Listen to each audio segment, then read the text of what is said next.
సంఘస్థులందరికీ వందనాలు, దైవ సేవకులకి నా వందనాలు. ఓకే, సో అందరు బాగున్నారు. నూతన సంవత్సరంలోకి వచ్చేసాం. చాలా సంతోషంగా 2025 సంవత్సరంలో అడుగుపెట్టాం. అందరం హ్యాపీగా ఉన్నాం దేవుని కృపలో. ఆయన నామానికి మహిమ ఘనత ప్రభావాలు కలుగును గాక. అయితే వాక్యంలోకి వెళ్ళే ముందు గమనించండి, చిన్న విషయం చెప్తాను. ఒక నది వద్దంట ఉధృతమైనటువంటి జల ప్రవాహం జరుగుతూ ఉంది. అయితే ఆ నది ఒడ్డున ఒక పెద్దాయన కూర్చొని ఏదో తీక్షణంగా ఆలోచించుకుంటూ ఉన్నాడు. అక్కడికి యవనస్తుడు ఒక అతను వచ్చాడు. వచ్చి ఆ నదిలో ఈత కొట్టాలని ఆశపడుతున్నాడంట. చాలాసేపు నుంచి గమనిస్తున్న ఆ పెద్దాయన, బాబు వద్దు, లోపల సుడిగుండాలు ఉన్నాయి, నీకు ప్రమాదం జరగచ్చు అని అతన్ని వారించాడు, నిలువరించాడు. అయితే యవనస్తుడు కదా, మాట వినలా. నువ్వు భలే చెప్పొచ్చో పెద్దాయన, నేను గజి ఎత్తగాన్ని, చూస్తావా నా సామర్థ్యం అని చెప్పి ఆ సరస్సులో దూకాడు. అర్థమవుతుందా? దూకాడు. కాసేపటికి బాగా జలకాలాడాడు, ఆనందంగా ఉన్నాడు. సుడిగుండంలోకి ఇరుక్కున్నాడు. ఇంకేముంది, అతని ప్రాణ భయం తరుస్తున్నాడు, కేకలు పెడుతున్నాడు. పెద్దనా, తాత నన్ను రక్షించు, నన్ను రక్షించు అని కేకలు వేస్తున్నాడు. అయితే వయసు పైబడిన ఇతను ఒక యవ్వనస్తుని ఏం చేయగలరు, రక్షించలేకపోయాడు. ఊర్లోకి వెళ్ళి ప్రజల్ని తీసుకొచ్చేలోపు యవ్వనస్తుడు చనిపోయాడు. తాత అంటున్నాడు, నా మాట విని ఉంటే, నా మాట అండర్లైన్ చేసుకో, నా మాట వినుంటే ఇలా చనిపోయేవాడు కాదేమో బిడ్డ అన్నాడు. ఈరోజు దేవుడు మనతో మాట్లాడుతున్నాడు. సంగమా, ఇన్ని సంవత్సరాలు దేవుని మాట విన్నావా? అశ్రద్ధ చేసావా? ఒక్కసారి పరీక్షించుకోవాల్సిన అవసరం ఉందని దేవుడు ఈరోజు సంఘంతో మాట్లాడుతున్నాడు. ఈ నూతన సంవత్సరంలో రేపటి ఆరాధన కొరకు సిద్ధపడుతున్న మనతో దేవుడు మాట్లాడుతున్నాడు. నా మాటని నీవు వింటున్నావా లేదా అనే సంఘాన్ని దేవుడు ఈరోజు ప్రశ్నిస్తున్నాడు. ఆ రీతిగానే మనము ముందు కొనసాగబోతున్నాం. ఇన్ని రోజులు ఆయన మాట వింటున్నాం, నటిస్తున్నామా? వింటున్నామా, నటిస్తున్నామా? ఆత్మ పరిశీలన అనేది మనిషికి అవసరం. పెడచెవన పెడుతున్నామా, లేదా విని నటించి అన్యుల వలె ముందు కొనసాగిపోతున్నామా? ఎందుకంటే మనకి సమయము లేదు, అది అందరికి బాగా తెలిసిన విషయమే. నామిల క్రైస్తవులు కూడా చెప్తాడు, మనకి సమయం లేదు. ఏం సమయం లేదు వాడికే తెలియదు. అర్థమవుతుందా? ఏం సమయం లేదో వాడికే తెలియదు. ఏం సమయం లేదు అంటే మనకి సమయం లేదు. ప్రభు రానై ఉన్నాడు, రాజులకు రాజుగా, ప్రభువులకు ప్రభుగా ఆయన రానై ఉన్నాడు. కాబట్టి మనకి ఇంకా సమయం లేదు. నేడే రక్షణ దినం. ఆయన మాట విని లోబడి జాగ్రత్తగా నడుచుకోవాలని దేవుడు మనతో మాట్లాడుతున్నాడు. చూడండి, దేవుడు మన కొరకు సిద్ధపరిచిన వాక్య భాగం చూసుకుందాం. కీర్తన గ్రంథంకి రండి. కీర్తన గ్రంథము 81వ కీర్తన, ఆసాపు రాసిన కీర్తన ఇది. 81వ కీర్తన 8వ వాక్యం చదువుకుందాం. నా ప్రజలారా ఆలకింపుడి, నేను మీకు సంగతి తెలియజేతును. అయ్యో ఇశ్రాయేలు, నీవు మా మాట వినిన ఎడల ఎంత మేలు. హల్లెలూయా. ప్రభు వాక్యం దీవించును గాక. దేవుడి రోజు మనతో మాట్లాడుతున్నాడు. నా మాట వింటే మీకు ఎంత మేలు. ఇక్కడ స్పెసిఫై చేసి చెప్తున్నాడు, నా మాట వింటే మీకు మేలు. మీ జీవితంలో ఏ మేలైతే మీరు కావాలని ఆశిస్తున్నారో ఆ మేలు నా మాట వింటే జరుగుతుంది. ఇక్కడ చెప్తున్నాడు, అన్నిలో మాట వింటేనో, ఏంది లోకంలో ఉండే వ్యర్థమైన మాటలు వింటేనో మీకు మేలని చెప్పట్లేదు దేవుడు. నా మాట వింటేనే మీకు మేలు. అది జీవితాంతము వరకు మేలే కలుగు చేస్తుంది ఆ మాట. గమనిస్తున్నారా? మాట వింటున్నామా లేదా? ఈరోజు దేవుని మాటకి లోబడుతున్నామా లేదా? అసలు దేవుడు మాట్లాడతాడా అండి? దేవుడు మాట్లాడతాడా? ఏ రకంగా? అందరూ చెప్పేస్తారు, వాక్యం ద్వారా, దైవ సేవకుల ద్వారా మాట్లాడేస్తారు. కానీ నా పర్సనల్ ఎక్స్పీరియన్స్లో జరిగిన ఒక చిన్న విషయం, సంఘటన చెప్పాలనుకుంటున్నా. నేను రక్షింపబడే దినాల్లోనే, ఇంకా బాప్టిజం కూడా తీసుకోలేదు అనుకుంటున్నా నేను. అప్పుడు దైవ సేవకులతో బాగా పరిచయం ఏర్పడుతుంది, దేవుడి మీద ఆసక్తి కలిగింది, ప్రార్థన చేస్తూ ఉన్నా. నేను ఆ దినాల్లో ఆటో వేసేవాడిని, ఆటోని నా వృత్తిగా చేసుకునేవాడిని. ఇదే చలికాలంలో ఒకరోజు నేను పడుకున్నాను, నైట్ ప్రేయర్ చేసి పడుకున్నాను. నా భార్యతో చెప్తున్నా, రేపు మార్నింగ్ 4:35 కల్లా లేచి ప్రేయర్ చేసుకొని డ్యూటీకి వెళ్ళిపోవాలి, తెల్లవారుజామున కొంచెం బాడీలు ఉంటాయి, ఈరోజు అంత ఏం తోలలేదని చెప్పాను. తను కూడా ఓకే అని ప్రేయర్ చేసి మేము సిద్ధపడి పడుకునేసాం. అయితే చలికాలంలో సాధారణంగా మనకి నిద్ర మెలకు రాదు కదా. అయితే తెల్లవారుజామున అదే 5 గంటలకి నేను బోళ్ళ పడుకో ఉన్నాను. నా భుజముని తట్టి, మీరు అతిశయోక్తి అనుకోవచ్చు, ఆ దినాల్లోనే దేవసేవకులకు చెప్పాను నేను, మీరు ఏమైనా అనుకోవచ్చు, నా భుజము తట్టి, లే 5 అయింది, ప్రేయర్ చేసి డ్యూటీకి వెళ్తా అన్నావు కదా అని స్వరం నాకు బాగా ఎడమ చెవికి వినిపించింది. బోళ్ళ పడుకో ఉన్నాను. అయిందా? నేను లేచి సమాధానం చెప్పాను. కళ్ళు చూడలేదు, మూసుకునే ఉన్నాను. ఏం సమాధానం చెప్పాను? ఒళ్ళంతా నొప్పులుగా ఉన్నాయి అబ్బా, నేను పోలేను, ఎండబడిన తర్వాత పోతాను అన్నాను. అయిపోయింది, అక్కడికి అయిపోయింది. 7:30కి తనను లేపి టీ ఇచ్చింది. బయట కూర్చున్నాం, 6 బయట కూర్చొని టీ తాగుతూ నేను తనతో సంభాషిస్తున్నా. ఇదంతా ఎందుకు చెప్తున్నానంటే, దేవుడు ముఖాముఖిగా మాట్లాడతాడు, దేవుడు ముఖాముఖిగా దర్శిస్తాడు, ఆయన మాట వినాలి. టీ తాగుతూ, నువ్వు లేపేవి దానివి కొంచెం గట్టిగా లేపుంటే నేను డ్యూటీకి వెళ్ళి ఉండేవాడిని కదా, చూడు 7:30 అయిపోయింది, పొద్దు ఎండబడిపోయింది అని చెప్తున్నా. తను నేను ఎప్పుడు లేపాను నిన్ను అనింది. హల్లెలూయా. ఒక్కసారిగా నాకు భయం వేసింది, చెమటలో పట్టిపోతున్నాయి, స్వెట్టింగ్, గ్లాస్ ఇట్ట పట్టుకుంటే వణికిపోతూ ఉంది. ఎందుకు నువ్వు షివర్ అవుతున్నావు అని అంది. తను నిజం చెప్పు, నువ్వు లేపావా లేదా? లేపలేదు. నేను అసలు లేపలేదు, నేను ఇప్పుడే లేచాను, 7 గంటలకు లేచి నేను లేపుతున్నానంటే, నన్ను ఎవరో తట్టి లేపి ప్రార్థన చేయి, 5 గంటల సమయం అయింది, ప్రార్థన చేసి డ్యూటీకి వెళ్తానని చెప్పి రాత్రి మాటిచ్చావే. హల్లెలూయా. దేవుడు ఎంత నిశ్చితంగా మనల్ని పరిశీలిస్తున్నాడు. ఇది నా జీవితంలో జరిగిన గొప్ప అనుభవం. పరిశుద్ధాత్మ దేవుని ప్రేరణతో గ్రహింపు దేవుడు ఈరోజు జ్ఞాపకం చేపించాడు. ఈ సందేశం నేను ప్రిపేర్ చేసేటప్పుడు చెప్పు అని ఆయన స్వరం అంత చక్కగా నేను విన్నా, పలుమార్లు విన్నాను. అది సబ్జెక్ట్ కాదు. అయితే first experience, the best experience, నేను మర్చిపోలేను లైఫ్లో. ఎందుకు చెప్తానంటే, దేవుడు మనతో ముఖాముఖిగా మాట్లాడతాడు. ఆయన మాట్లాడే దేవుడు, చూచే దేవుడు, కార్యం చేసే దేవుడు, కాపాడే దేవుడు మనం ఈరోజు కలిగి ఉన్నాం. హల్లెలూయా. దేవుడి నామానికి మహిమ కలుగును గాక. అయితే దేవుడు చెప్తున్నాడు, నా మాట వినండి. పేతురు విషయంలో కూడా మనకు బాగా తెలుసండి, బాగా శ్రద్ధగా ఆలకించండి.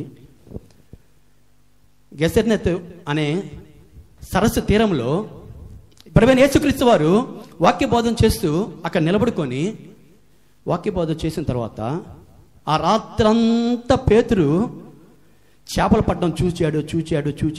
ఆయన బోధించిన తర్వాత ఆ సరస్సు తీరంలోకి, ఆ ధోనిలోకి ఎక్కి కొంచెం దూరం వెళ్ళి పేతురుతో అంటున్నాడు, పేతురు కొంచెం లోతుకెళ్ళి వలవి, చేపలు పడతాయి అంటున్నాడు. బాగా వినండి, నా ఏలినవాడా. హల్లెలూయా. ఎంత బాగా చెప్పాడండి పేతురు. నా ఏలినవాడా, రాత్రి అంతా ప్రయాసపడ్డామయ్యా, ఒక్క చేపైనా మాకు దొరకలా.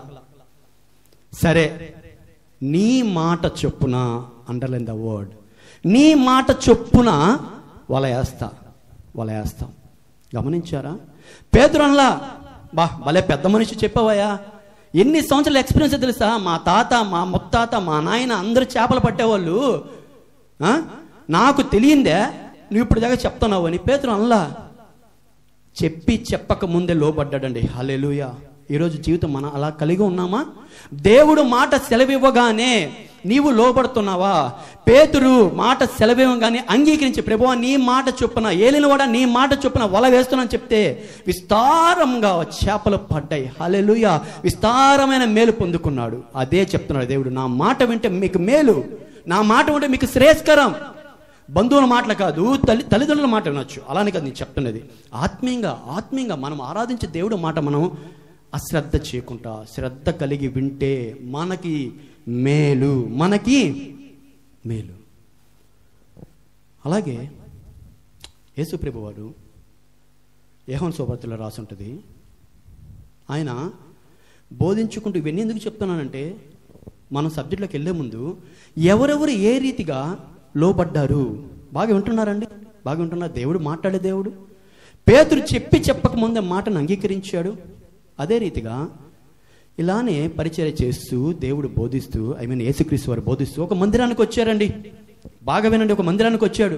వచ్చి అక్కడ బోధిస్తూ ఉంటే ఆ మందిరపు అధికారులు, ప్రధాన యాజకులు, ప్రజలకి నాయకులుగా ఉన్నవాళ్ళు అనబడిన వాళ్ళు వచ్చి యేసు ప్రభువుని క్వశ్చన్ చేస్తున్నారు. ఇదిగో నువ్వు ఏ అధికారముతో ఇవన్నీ కార్యాలు చేస్తున్నావు చెప్పు అని అడిగినప్పుడు ఆయన అలాగే బాప్టిజం యోహాను ఇస్తున్న బాప్టిజము పైనుంచి వచ్చిందా మనుషులు ఇచ్చిందా అని ఈయన తిరిగి క్వశ్చన్ వేస్తున్నాడు. యేసు ప్రభు వారు మన దేవుడు చాలా ముక్కుసూటిగా మాట్లాడతారని అది గ్రహించాలి. తనలో విశ్వాసం ఉంచి నమ్మికుంచి తన ప్రేమించే బిడ్డలకి చాలా చక్కగా సమాధానం చెప్పగలడు. ఇలా వ్యతిరేకంగా మాట్లాడే వాళ్ళతో కూడా వ్యతిరేకంగా ఆయన మాట్లాడతాడు. ప్రశ్నకి ప్రశ్న వేశాడు. మామూలుగా ప్రశ్నకి ప్రశ్న సమాధానం కాదు, ప్రశ్నకి సమాధానం కావాలి. వాళ్ళు ఎలా చేస్తావు ఈ కార్యాలు, ఏ అధికారంతో చేస్తావు అంటే దానికి సమాధానం చెప్పాలంటే ముందు నేను చెప్పిన దానికి సమాధానం చెప్పంటున్నాడు ఆయన.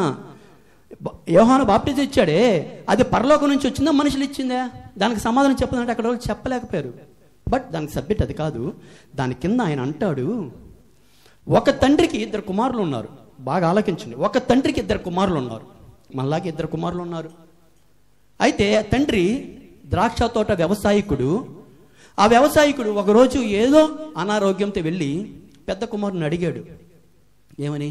అయ్యా వెళ్ళి ఈరోజు కొంచెం తోట పని చేసి పెట్టిన ఆయన అని పెద్ద కుమారుడు అన్నాడు. బాగా గమనించాలి. పెద్ద కుమారుడు అనగానే ఏమన్నాడు తెలుసా? పోను చెప్పేశాడు. పోను అని తర్వాత మళ్ళీ ఆలోచించి మాటకి లోబడి వెళ్ళాడు. చిన్న కుమారుడు దగ్గరికి వెళ్ళాడు. అయ్యా ఈరోజు కొంచెం తోట పని చేసి పెట్టయ్యా అని చెప్పి చిన్న కుమారుడిని అడిగితే చిన్న కుమారుడు వెళ్తా అని చెప్పి వెళ్ళలా. వీళ్ళిద్దరు ఎవరు మంచోళ్ళు అంటారు మీరే చెప్పాలి. పెద్ద కుమారుడా చిన్న కుమారుడా? పెద్ద కుమారుడా చిన్న కుమారుడా? పెద్ద కుమారుడు పోను అని చెప్పి వెళ్ళాడు. చిన్న కుమారుడు పోతానని చెప్పి పోలా. ఎవరు శ్రేయస్కులు? పెద్ద కుమారుడు. హల్లెలూయా. పెద్ద కుమారుడు మంచోడు. కరెక్టే. మీరు అప్పుడు వాళ్ళు కూడా సమాధానం చెప్తారు, పెద్ద కుమారుడే మంచోడు కదా. అయితే మీకన్నా కూడా వ్యభిచారులు, సుంకర్లు, దోపిడిదారులు, ఏమండి దొంగలు, దగాకోరులు అందరూ మీకన్నా ముందు పరలోకానికి పోతారు. ఎంత చక్కగా చెప్పేశాడండి ఆయన. మీకన్నా ముందు పరలోకానికి పోతారు. ఎందుకు తెలుసా? దోపిడీదారులు, దొంగలు, వ్యభిచారులు, దొంగతనం చేసిన వాళ్ళు, నరహత్య చేసిన వాళ్ళు దేవుని మాట విని అంగీకరించి రక్షింపబడి మారు మనసు బుద్ధి నిమిత్తము పరలోక రాజ్యం సంతోషించబడి ఆ స్థానానికి వాళ్ళు వెళ్ళిపోతారు. క్వశ్చన్లు చేసుకొని, నటనలు చేసుకొని, మాట విని మాటనికి పెడచెవి పెట్టి నేను వినేస్తున్నా, నేను ఎదిగేస్తున్నా, కొన్ని సంవత్సరాల నుంచి వెళ్ళిపోతున్నా అనుకుంటున్నావే, మీకంటే ముందే వాళ్ళు వెళ్ళిపోయి ఉంటారు. హల్లెలూయా. మాట వినడం గొప్ప కాదు, మాట వినడం గొప్ప కాదు, మాటను అనుసరించేవాడు ధన్యుడు. అర్థమవుతుందా? అనేక బలులు అర్పించడం కంటే మాట వినడం శ్రేయస్కరం అని దేవుడి వాక్యం సెలవిస్తుంది. ఇదంతా ఎందుకు చెప్తున్నానంటే మాట వినాలి. మాట వింటే మనకి మేలు, మనకి మేలు. అదే ఈరోజు దేవుడు మనతో మాట్లాడుతున్నాడు. అలాంటి మేలు, అలాంటి ఆశీర్వాదం, అలాంటి దీవెన ఈరోజు మనం చూడబోతున్నాం. ఎలాంటి మాటలు విన్నారండి? అంగీకరించారండి? గొప్ప ప్రతిఫలాన్ని చూశారండి. అయితే మనము కూడా ఈరోజు యథార్థ హృదయంతో ఆయన సన్నిధిలో మోకరించి ప్రార్థన చేయడానికి వచ్చిన మనము ఆయన మాటని ఆలకించి శ్రద్ధగా విని అవలంబించాలా. గాలికి వదిలేయడం కాదు, గాలికి వదిలేయడం కాదు, దానిని అనుసరించాలి, దాన్ని అనుసరించాలి. తల్లిదండ్రులు కూడా చెప్తుంటారు, మన సేవకుల దగ్గర కూడా వీడు మాట వినడం లేదా పాస్టర్ గారు? మాట వింటాడు, చెయ్యడు. దేవుడికి చేసేవాళ్ళు కావాలి, వినేవాళ్ళు చాలా మంది ఉంటారు. ఏం బ్రదర్? వినేవాళ్ళు చాలా మంది ఉన్నారు ప్రపంచం అంతా, చేసేవాళ్ళు తక్కువ మంది. మనము మన సంఘము ఆయన మాటను విని ఆలకించి చేసేవారికి ఉంచాలని దేవుడికి ప్రార్థిద్దాం. హల్లెలూయా. ఆమేన్ కూడా అనరు. హల్లెలూయా. సరే, దేవుని మాట వింటే మనకి మేలు. అలాంటి దీవెనకరణ, అలాంటి ఆశీర్వాదకరమైనవి బైబిల్లో చాలా ఉన్నాయి. ఆయన మాట వింటే వాటిని ఒకటి తర్వాత ఒకటి చిన్నగా చూసుకుంటూ వద్దాము. అందులో మొదటగా చూడండి, రోమీయులకు రాసిన పత్రిక, రోమీయులకు రాసిన పత్రిక 10వ అధ్యాయం 17వ వచనం. రోమా 10:17. కాగా వినుట వలన విశ్వాసము కలుగును. వినుట క్రీస్తును గూర్చిన మాట వలన కలుగును. హల్లెలూయా. మాట వినడం వలన విశ్వాసం కలుగుతుంది బ్రదర్. మాట వినడం వలన విశ్వాసం కలుగుతుంది. ఆ మాట క్రీస్తు గురించి. అర్థమవుతుందా? ఆ మాట రాజకీయ నాయకుల గురించి కాదు, ఆ మాట లోకంలో ఉన్నటువంటి మనుషుల గురించి కాదు, ఆ మాట సినిమాలో నటిస్తున్న యాక్టర్ల గురించి కాదు, ఆ మాట స్పోర్ట్స్ ఆడుతున్నారే, క్రికెట్ ఆడుతున్నారే, చెస్ ఆడుతున్నారే వాళ్ళ మాటల గురించి కాదంట. యేసుక్రీస్తు వారి మాట గురించి వినడం వలన విశ్వాసము కలుగుతుంది. క్రైస్తవం అనబడినటువంటి ఒక వ్యక్తికి ఆధారం ఏంటో తెలుసా? బేసు విశ్వాసం. బాగా గమనించండి. విశ్వాసం. ఈ విశ్వాసం ఎంత దూరం వెళ్తుందో తెలుసా? విశ్వాసము లేకుండా దేవునికి ఇష్టలై ఉండటం అసాధ్యము అని హెబ్రీ పత్రికలో రాయబడింది. విశ్వాసము లేకుండా దేవునికి ఇష్టలై ఉండటం అసాధ్యము. నీలో విశ్వాసము లేదు అని అంటే దేవునికి ఇష్టంగా ఉండలేవు. దేవునికి ఇష్టంగా ఉన్న నువ్వు ఎందుకు ఊరికి చర్చికి రావడం, మందిరానికి రావడం? టైం వేస్ట్ కదా. లోకంలోతో ఎంజాయ్ చేసుకోవచ్చు కదా. విశ్వాసం ఉండాలి, మాట వినాలి, విశ్వాసం పెంపొందించుకోవాలి. విశ్వాసం ఉంటే దేవునికి ఇష్టంగా ఉంటాము. అర్థమవుతుందా? దేవునికి ఇష్టంగా ఉంటే, దేవుడే మనల్ని ప్రీతికరంగా చూస్తే, దేవుడే మనల్ని ప్రేమపూర్వకంగా చూస్తే ఎంత గొప్ప ధన్యత. ఈ లోకంలో ఎవరు పొందుకునే ధన్యత విశ్వాసం వల్ల వస్తుంది. ఆ విశ్వాసం క్రీస్తుని గురించి వినాలి. క్రీస్తుని గురించి మనం వింటే మనకు విశ్వాసం వస్తుంది. మొదటిగా గుర్తుపెట్టుకోండి, విశ్వాసం అనే మేలు మనకి కలుగుతుంది. రీసెంట్గా ఒక టెస్టిమోనీ చూశాను, చిన్నది చెప్తాను. ఆఫ్రికా దేశంలో చాలా బేదస్థితిలో ఉన్న ఒక అతను టెస్టిమోనీని షార్ట్ ఫిలిం వీడియోలో తీశాడు. చాలా బేదస్థితిలో ఉన్న వ్యక్తి, తన భార్య చనిపోతే అంత పాప, నా ఖ్యాతి అంత పాపని వీడియోలో చూపించారు. తనకి ఎంత విశ్వాసం అంటే దేవుని పైన, దేవుని మాట పైన. ఒకరోజు పాప అందరు తన స్నేహితులతో కలిసి భోంచేసినప్పుడు అందరు స్నేహితులు నాన్ వెజ్ తిన్నారంట. పాపకి చికెన్ దొరకలేదంట. చిన్నపిల్లలు కదా, వచ్చి వాళ్ళ నాన్న అడుగుతున్నానా, ఈరోజు ఎలా అయినా నువ్వు పనిచేసి చికెన్ తేవాల్సిందే అంటే, ఆయన ఆశ ఆధారం మనుషుల పైన కాదు, కానీ అతను దేవుని పైన ఉంచిన విశ్వాసం గొప్పది. హల్లెలూయా. ఆ రోజు పనిచేసి తగిన చాలినంత డబ్బు రాకపోతే కూతురు ఎదురుగా ఏం చెప్పారో అర్థం కాక కవర్లో గులకరాలు తీసుకొచ్చాడంట. కవర్లో గులకరాలు తీసుకొచ్చాడు. అక్కడి నుంచి కూతురు చూసేసింది, అబ్బా మా నాన్న ఈరోజు చికెన్ తెచ్చాడు అని. ఏం చెప్పాలి కూతురికి సమాధానం? బాధ. దేవుని స్తుతిస్తూనే ఉన్నాడు ఆ సమయంలో కూడా. తెచ్చేసావా నాన్న? పాత్ర తీసుకొచ్చింది. ఆ వీడియోలో చూపిస్తున్నారు, నా కళ్ళలో నీళ్లు పడ్డాయి. అతని విశ్వాసానికి గొప్పది. ఆ షాట్ చూస్తుంటే నాకు బాధేసింది. ఆ గులకరాలు పోసి ఆ పాప కనపడకుండా నీళ్లు పోసి మూత పెట్టాడు పొయ్యి మీద పెట్టి. కూతురుతో అంటున్నాడు, డాక్టర్ ప్లీజ్ సిట్ హియర్, వంట అయిపోయేలోపు దేవుని ఆరాధిద్దాం అని చెప్పి ఇద్దరు కలిసి దేవుని ఆరాధిస్తూ ఉన్నారు. ఏడుస్తున్నాడు. పాప అడుగుతుంది, డాడ్ వై ఎవర్ క్రయింగ్? ఎందుకు ఏడుస్తున్నావు? Nothing baby, nothing. Please continue worship the God, hallelujah hallelujah అంటూ ఉన్నాడు. విశ్వాసం గురించి చెప్తున్నా, బాగా గమనించండి. అంటూ ఉన్నాడు. అంతలోకి పాత బస్తీలో ఉన్నటువంటి ఆ స్థలంలోకి ఒక మంచి బెంజ్ కార్ లాంటి కారు వచ్చింది. హల్లెలూయా. వచ్చి ఒక వ్యక్తి అడుగుతున్నాడు, అయ్యా నా దగ్గర కొంత ఆహారం ఉంది, ఒక ఫంక్షన్ క్యాన్సిల్ అయిపోయింది, ఎందుకు నాకు ప్రేరేపణ కలుగుతుంది ఈ ప్రాంతానికి పొమ్మని? ఆత్మదేవుడు ప్రేరేపిస్తాడు. హల్లెలూయా. ఆత్మదేవుడు కార్యం చేస్తాడు. మన యొక్క విశ్వాసాన్ని బట్టి క్రీస్తు గురించి మనం ఎంతైతే వింటామో మనకు విశ్వాసం పెరుగుతుంది. విశ్వాసం కలిగినప్పుడు మన జీవితంలో అద్భుత కార్యాలను చూస్తావు. అక్కడ కూర్చొని ఆరాధిస్తున్నటువంటి తన తండ్రితో కూతురుతో అంటున్నాడు, తను వచ్చి నా దగ్గర కొంత ఫుడ్ ఉంది తీసుకుంటారా అనగానే తీసి అక్కడ ఏమిచ్చారో తెలియదు, ఓపెన్ చేస్తే బకెట్ నిండా బిర్యానీ, ఒక బకెట్ నిండా చికెన్. హల్లెలూయా. ఏడ్చేసాడు అతను. ఏడ్చేసి మోకాళ్ళేసి స్తుతిస్తున్నాడు, దేవుని స్తుతిస్తున్నాడు. ఆ పాపకి ఇస్తే ఆ పాప లోపలికి వెళ్ళిపోయింది. తినమ్మా, తిను అయ్యా, నాకు దేవుడు ప్రేరేపించాడని చెప్పి ఆయనకి ధన్యవాదాలు చెప్పి ఇతను తీసుకొని, ఎటువంటి విశ్వాసం అండి, సహోదరు భక్త్ సింగ్ గారి విషయంలో కూడా జరిగింది. అదేవిధంగా మనకు తెలుసు అందరికీ, ప్రత్యేకంగా చెప్పగలుగుతున్నారు. సంఘంతో దేవుడు ఏం మాట్లాడుతున్నాడు? విశ్వాసాన్ని పెంచుకో. ఆ విశ్వాసం కొనుక్కుంటే రాదు, అప్పు చేస్తే రాదు, అరువు తెచ్చుకుంటే రాదు. వినుట వల్ల, క్రీస్తు గురించి వినుట వల్ల మనకి మేలు. ఆ మేలు విశ్వాసము. హల్లెలూయా, హల్లెలూయా. రెండోది చూద్దాం. యెషయా గ్రంథం రండి, శ్రద్ధగా వినండి. ఎన్నో సంవత్సరాలు గడిచిపోయాయి. శ్రద్ధగా మాటని విని ఆలకించి నడుచుకోండి. యెషయా 55:3 చెవియొగ్గి నా యొద్దకు రండి, మీరు వినిన ఎడల మీరు బ్రతుకుదురు. నేను మీతో నిత్య నిబంధన చేసేదను. దావీదునకు చూపిన, అండర్లైన్ ద పాయింట్, దావీదునకు చూపిన శాశ్వత కృపను మీకు చూపుదును. హల్లెలూయా. దేవుడు చక్కని వాగ్దానంతో మాట్లాడుతున్నాడు. చెవియొగ్గి నా యొద్దకు రండి, మీరు వినిన ఎడల, మీరు నా మాటను వినిన ఎడల మీరు బ్రతుకుదురు. ఏందా అట్టమ్మా బ్రదర్ అట్లా అంటున్నా? మేము బ్రతికే ఉన్నాం కదా, చచ్చిపోయామైందా? ఒకరోజు చచ్చిపోతాం.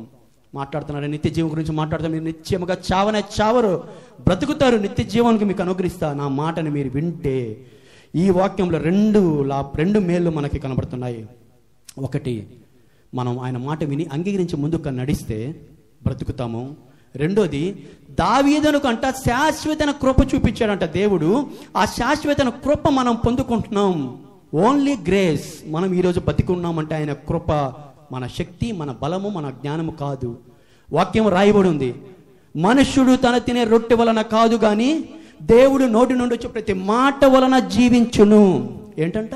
దేవుడు నోటి నుంచి ప్రతి మాట వలన. ఉదయాన్నే ఆయన అంటాడు, లే, నన్నే అనుకోండి, జేమ్స్ ఈరోజు నీకు ఇంకొక రోజు ఇచ్చాను, నీ కుటుంబానికి ఇంకో రోజు ఇచ్చా అంటేనే మనం బ్రతికాం. అర్థమవుతుందా? నేను రాత్రి బిర్యానీ తిన్నా, రేపు ఉదయానికి లేస్తాను అనే దానికి లేదు. ఉందా? లేదు. ఆయన మాట వింటే మనం బ్రతుకుతాం. ఆయన మాట వింటే మనకి కృప. ఆ కృప ఆకాశం కంటే ఎత్తైనది. హల్లెలూయా. ఆయన కృప ఉంటే చాలండి. ఆయన కృప ఉంటే చాలు. ఎన్నోసార్లు మనం అనుకుంటాం, నాకు అది లేదు, ఇది లేదని. నేను కూడా అనుకుంటున్నాను. దేవుడు ప్రవచన ద్వారా ఎన్నోసార్లు మాట్లాడతాడు, బలపరుస్తాడు. ఎంత వెనకబడిపోయాను ప్రభువా, నేను ఎందుకు వెనకబడిపోయాను? ఆయన ఒకటే మాట అన్నాడు, నా కృప నీకు చాలదా? హల్లెలూయా. అవును ప్రభువా, నీ కృప నాకు చాలు, నీ కృప నాకు చాలు. ఆ కృప ఉంటే దేన్నైనా జయించేస్తాం. దావీదునికి అటువంటి శాశ్వత కృప చూపించాడు కాబట్టి మంచి ఘనతను పొందాడు. చిన్న వయసులోనే రాజు అయ్యాడు. చిన్న వయసులోనే సింహమును ఎలుగుబంటిలను చంపాడు. మనము కూడా సాతాను కోరలు ప్రియకుటకు, చంపుటకు, వాని తరం కొట్టుటకు ఆ కృప మనకి కావాలి. హల్లెలూయా. ఆ కృప ఎక్కడి నుంచి వస్తుందంటే మార్కెట్లో దొరకదు. మళ్ళీ చెప్తున్నా, మాట వినిన ఎడలా, ఆయన మాటను అంగీకరించిన ఎడలా శాశ్వతమైన కృప మనకి లభిస్తుంది. అటువలే మనము బ్రతుకుతాము. హల్లెలూయా. ఇది మనకి రెండోదిగా ఇస్తున్నటువంటి దేవుడు మేలు. మొదటగా మనకి విశ్వాసం అనే మేలు వస్తుంది. రెండోదిగా మనం బ్రతుకుతాం, శాశ్వత కృపని పొందుకుంటాం. మూడోదిగా చూద్దాం రండి.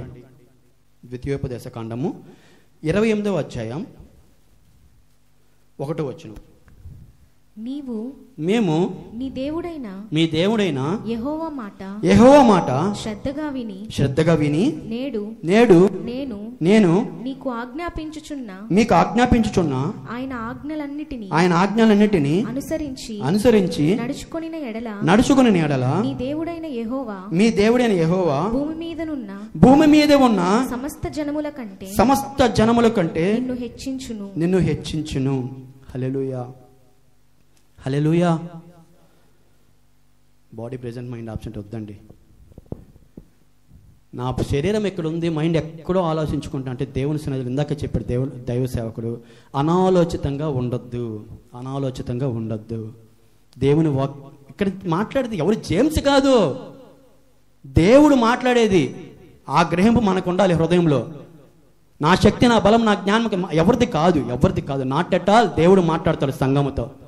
బాడీ ప్రెజెంట్, మైండ్ అబ్సెంట్గా ఉండొద్దు. అర్థం ఉందే? అయితే నీవు నీ దేవుడైన యెహోవా మాట శ్రద్ధగా విని అంటున్నాడు ఇక్కడ. శ్రద్ధగా విని నేడు నేను నీకు ఆజ్ఞాపించిన ఆజ్ఞలన్నిటిని అనుసరించి నడుచుకునే నేలలా నీ దేవుడైన యెహోవా భూమి మీద ఉన్న సమస్త జనముల కంటే నేను హెచ్చించదని మంచి వాగ్దానం ఇది. సమస్త జనముల కంటే హెచ్చింపు ఎవరికి ఉండదని హెచ్చింపబడాలని, డ్యూటీ చేసే దగ్గర హెచ్చింపబడాలని, కాలేజీకి వెళ్ళిన దగ్గర, స్కూల్కి వెళ్ళే దగ్గర హెచ్చింపబడాలని, సంఘంలో హెచ్చింపబడాలని, సమాజంలో హెచ్చింపబడాలని ఎవరికి ఉండదు? ఎవరికి ఆశ ఉండదు? ఎవరికైనా ఆశ ఉంటుంది. నేనే. అయితే అది ఎక్కడి నుంచి వస్తుంది తెలుసా? మరలా అంటున్నాడు ఆయన, నా మాట విని నా ఆజ్ఞలను అనుసరించి నా కట్టలను గైకొన్న వారినే నేను హెచ్చిస్తా. అర్థం ఉందా? ఆయన ఆజ్ఞలు ఇచ్చాడు. పాత నిబంధనలో ఓల్డ్ టెస్ట్మెంట్లో 10 కమాండ్మెంట్స్ ఉన్నాయి. అండ్ న్యూ టెస్ట్మెంట్లో 2 కమాండ్మెంట్స్ యేసు ప్రభు వారు ఇచ్చారు మనకి కొత్త నిబంధనలో. ఓకే, వాట్ ఎవర్ ఇట్ ఏదైనా సరే, ఆజ్ఞ అతిక్రమం పాపము చేయకుండా ఆయన ఆజ్ఞను అనుసరించిన వాడు ఆయన నిశ్చయముగా హెచ్చిస్తాడు.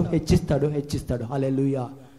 ఆయన ఎన్నికలో ఆయన ఏదైతే ఏ రకంగా నువ్వు హెచ్చించాలనుకుంటున్నాడో ఆ రకంగా మనల్ని హెచ్చిస్తాడు. ఆయన మాట విని ఆయన ఆజ్ఞలను అనుసరించాలి. ఎంతమంది ఆజ్ఞలను అనుసరించాలి? Including me also. ఎంతమంది ఈరోజు ఆజ్ఞలను అనుసరిస్తున్నాం? ఆజ్ఞలను తప్పిపోతున్నాం. దేవునికి బాధ కలిగిస్తున్నాం. దేవుని బాధపడుతున్నాడు మనల్ని చూసి. ఆజ్ఞలు తప్పిపోతున్నారే, అయ్యో. ఒకవేళ గమనించండి, మన ప్రధాన యాజకుడు ఆయన తండ్రి యొద్ద ఆయన ప్రార్థన చేస్తూ ఉన్నాడు. ఆయన ప్రార్థన ఆపేస్తే ఏమవుద్దండి? ఈ బిడ్డ పాపం చేసింది, నా ఆజ్ఞను గైకొనలేదు, లేదు ఇతను పాపం చేశాడు అని చెప్పి ఆయన కానీ దేవుని యొద్ద కానీ యాజకత్వం అంటే యాజన చెయ్యకపోతే వెంటనే మనం నరకానికి టికెట్ కొనుక్కోవల్లే వచ్చేస్తుంది. ఆయన కానీ ఆపేస్తే కృపని నిరర్ధకము చేసుకొనకు ఆయన మాటను విని అంగీకరించి నడుచుకో. ఆయన ఏం చెప్తున్నాడో విను, దాని ప్రకారం నడుచుకో. ఆయన చేయవలసింది మొత్తం ఆయన చేయగలడు. ఆయన శక్తిమంతుడు, ఆయన సమర్థుడు. హల్లెలూయా. ఆయన సమర్థుడు. ఆయన మాటలు విన్నప్పుడు మనము హెచ్చింపబడే మేలును మన జీవితంలో పొందుకుంటాం. కుటుంబంలో కూడా చూడండి, నా మాటే విలువివ్వాలి అనుకుంటామా?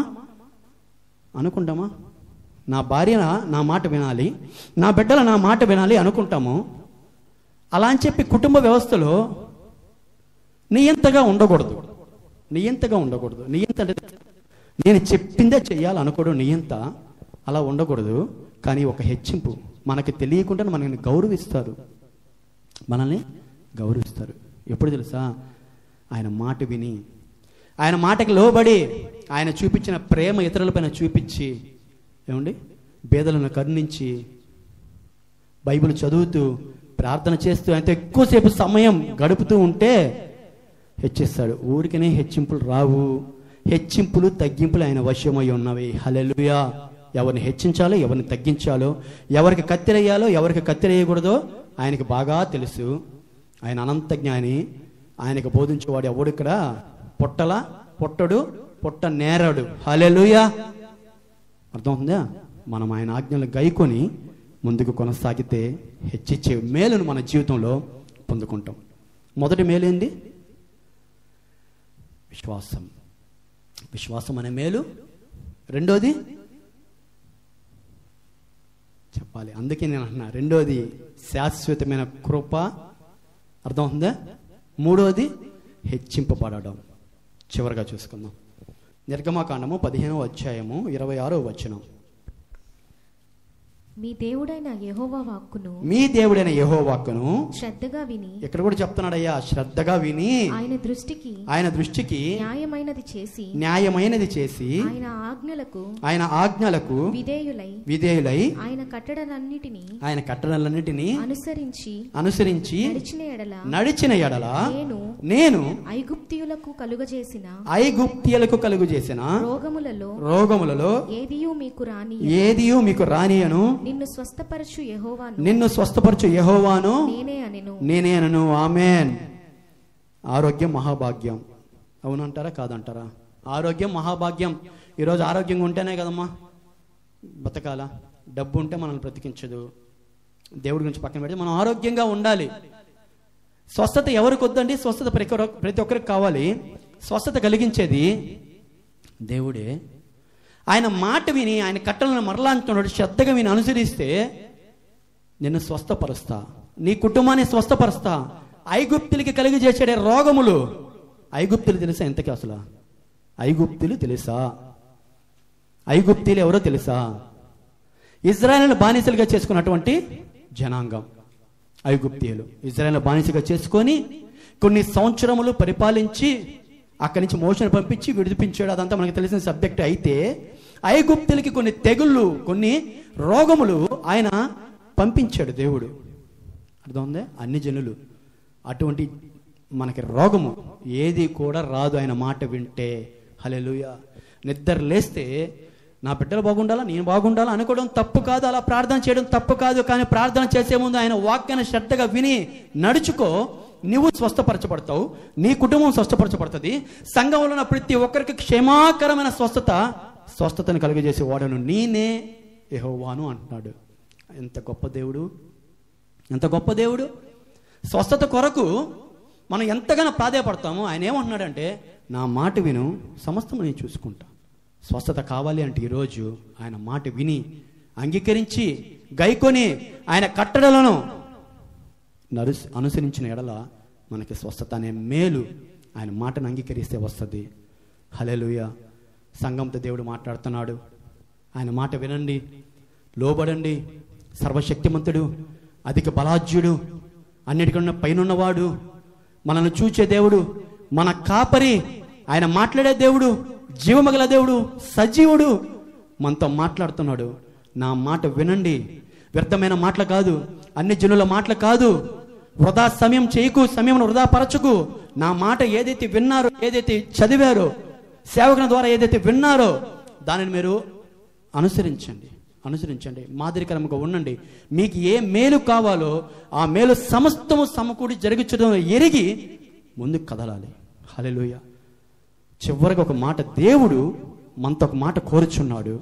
ఆ మాటని చెప్పకూడదు కానీ సమయం ఉంది. ఒక్క మాట. మనం ఎన్నో ప్రార్థనలు అడుగుతుంటాం. ప్రభు నన్ను స్వస్థపరిచేయా, నన్ను దీవించాయా, నా కుటుంబాన్ని ఆశీర్వదించాయా, నన్ను హెచ్చించి అడుగుతాను కదా. దేవుడే మనల్ని ఒక మాట అడుగుచున్నాడు. ఆ మాట ఏంటో కూడా చూద్దాం. ద్వితీయోపదేశ కాండము రండి. ద్వితీయోపదేశ కాండము 10వ అధ్యాయం. ద్వితీయోపదేశ కాండము 10వ అధ్యాయం 13వ వాక్యం. నీ మేలు కొరకు నేడు నేను నీకు ఆజ్ఞాపించు యెహోవా ఆజ్ఞలను కట్టడలను అనుసరించి నడుచుకొందునను మాట కాక నీ దేవుడైన యెహోవా నిన్ను మరి ఏమి అడుగుచున్నాడు. మళ్ళీ చదువమ్మా. ఒక మాట బాగా శ్రద్ధగా చూడండి ఆ వాక్యాన్ని. నీ మేలు కొరకు నేడు నేను నీకు ఆజ్ఞాపించు యెహోవా ఆజ్ఞలను కట్టడలను అనుసరించి నడుచుకొందునను మాట కాక నీ దేవుడైన యెహోవా నిన్ను మరి ఏమి అడుగుచున్నాడు. మన దేవుడు ఏం అడుగుచున్నాడు అంటే ఆయన మాట వినమని ఆయన అడుగుచున్నాడు. సంఘంతో మాట్లాడుచున్నాడు. నాకు మీరు గుండు కొట్టించుకోండి, 108 ప్రదక్షిణాలు చేయండి, 7 సముద్రంలో మునగండి, మోకాల మీద రండి, దండలు వేసుకోండి, దర్పణాలు వేసుకోండి, నల్లగొడ్డలు వేసుకోండి అని చెప్పడంలే. నా మాటకి మీరు లోబడితే చాలు. అదొక్కటే నేను మిమ్మల్ని అడుగుచున్నా. అదొక్కటి చేయలేమా? హల్లెలూయా. అదొక్కటి చేయలేమా? అన్ని జనులండి తెల్లవారుజామున 4 గంటలకు లేచి చలిలో అన్నీ చేసుకొచ్చారు. మాకు సిగ్గుచేటు. వాళ్ళని చూస్తుంటే మాకు సిగ్గు కలిగింది. వ్యర్థమైంది. అది మాట్లాడదు, చూడదు, పలకదు. కానీ వాళ్ళు ఎంత నిష్ఠగా చేసుకుంటున్నారు. కానీ జీవం కలిగిన దేవుని మనం కలిగి ఉండి నిర్లక్ష్యం అపవాది మనల్ని జీవితంలోకి తీసుకొచ్చే మొదటి యొక్క అస్త్రం ఏంటో తెలుసా? నిర్లక్ష్యం. ఈ రోజు కాదు రేపు. ఇక్కడ చెప్తాడు, ఈ రోజు కాదు రేపు. రేపేం చెప్తాడు తెలుసా? ఈ రోజు కాదు రేపు. వెనక్కి తిరిగి చూసుకుంటే ఏముండవు. ప్రియ సహోదరుడు అని చెప్తున్నా. దేవుడు మాట్లాడుతున్నాడు. ఆయన మాట విని గైకొని ముందుకు నడువు. అదొక్కటే ఆయన అడుగుతున్నాడు. ఆ ఒక్క మాట నువ్వు నెరవేర్తిస్తే చాలు. సకల ఆశీర్వాదం కర్త అయిన తండ్రి నువ్వు కలిగి ఉన్నావు కాబట్టి నీ సంతానము తరతరంలో దీవింపబడినట్లు ఆయన దీవిస్తాడు, స్వస్థతనిస్తాడు, విశ్వాసం ఇస్తాడు, శాశ్వత కృపను చూపిస్తాడు. హల్లెలూయా. అటువంటి కృప మనం ఈరోజు పొందుకోవాలంటే ఆయన ఒక్క మాట అడుగుతున్న, ప్రభా నువ్వు అడిగిన మాట నేను నెరవేరుస్తా. ఫ్లాట్లు రాసి ఇవ్వట్లే, ఆస్తులు రాసి ఇవ్వట్లే, కార్లు రాసి ఇవ్వట్లే, దశమభాగం ఇవ్వడం గురించి నేను మాట్లాడట్లేదు. ఆయన ఏం అడుగుతున్నాడో ఒక్కసారి నా మాట ఒక్కసారి వినండి. అదొక్కటే చాలు, మిమ్మల్ని అడుగుతాను నేను. ఆ ఒక్క మాట చేయండి ఈరోజు. ఆ ఒక్క మాట మనందరము చేస్తామని నమ్మికతో, ఆయన యందు విశ్వాసముతో సంఘాన్ని నేను అడుగుచున్నా. ఆ ఒక్క మాట మనము చెయ్యాలి. దేవుడు మనందరినీ కూడా ఆ మాట విని లోబడి ముందుకు నడిచినప్పుడు ఇలాంటి దీవెనలు, ఆశీర్వాదాలు సంఘానికి, మన కుటుంబంలో దయచేయాలని మనం నమ్మికుంచి రాత్రి సమయంలో ప్రార్థన చేయబోతున్నాం. ఆయన మాట వినాలి. పేతురు ఎంత చక్కగా మాట విన్నాడు.